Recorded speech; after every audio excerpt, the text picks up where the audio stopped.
सिपाही बोला, खाना मिलेगा पर पहले कोई नई बात सुनानी पड़ेगी। बुढ़िया ने आंखें मटका कर कहा, हाँ हाँ सुनाऊंगी, मुझे एक बड़ी अनोखी बात मालूम है। सिपाही उसे भीतर ले आया और बुढ़िया को थाली में तरह तरह के व्यंजन परोस दिए। कई दिनों से भूखी बुढ़िया खाने पर टूट पड़ी। पेट भरने के बाद उसे रानी के पास ले जाया गया। रानी और बुढ़िया एक दूसरे को देखते ही पहचान गयी। रानी ने पूछा, अच्छा अम्मा, अब वह नई बात बताओ जो तुमने देखी है। बुढ़िया संकोच कर बोली, नई बात? अरे मैंने तो कुछ देखा ही नहीं, बस पेट में चूहे कूद रहे थे, इसलिए नगाड़ा बजाकर यहाँ चली आई। रानी हंसते हुए बोली, घबराओ मत अम्मा, मैं किसी से तुम्हारा नाम नहीं कहूंगी। रानी के आश्वासन पर बुढ़िया का मन पिघल गया और फिर उसने वह सब कुछ कह सुनाया। बुढ़िया की बातें सुनकर रानी का मन आशा से भर गया। उसे यकीन हो गया कि वही उसका पति है। वह तुरंत बोली, अम्मा मुझे अभी उसी जगह ले चलो। बुढ़िया घबराकर बोली, नहीं बेटी, वह पाताल लोक है, अगर किसी ने तुम्हें देख लिया तो जान का खतरा हो सकता है। लेकिन रानी का हठ अडिग था, नहीं अम्मा, मैं वहीं जाऊंगी। आखिरकार बुढ़िया मान गई। अगले दिन दोपहर को रानी बुढ़िया के साथ उस मैदान पर पहुंची।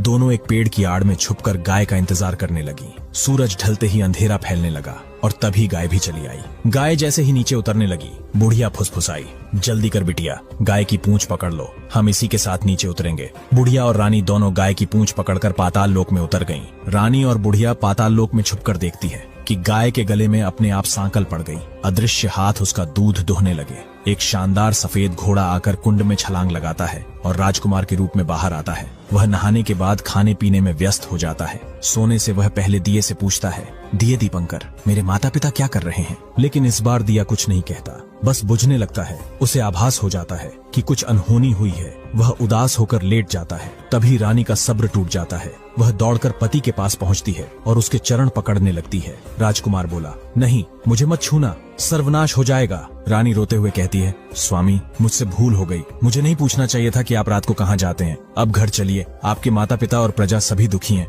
रानी जमीन पर सिर पटककर विलाप करने लगी। राजकुमार का मन पिघल गया। अगर मुझे पाना चाहती हो तो एक बेहद दुर्लभ कार्य तुम्हें अकेले करना पड़ेगा।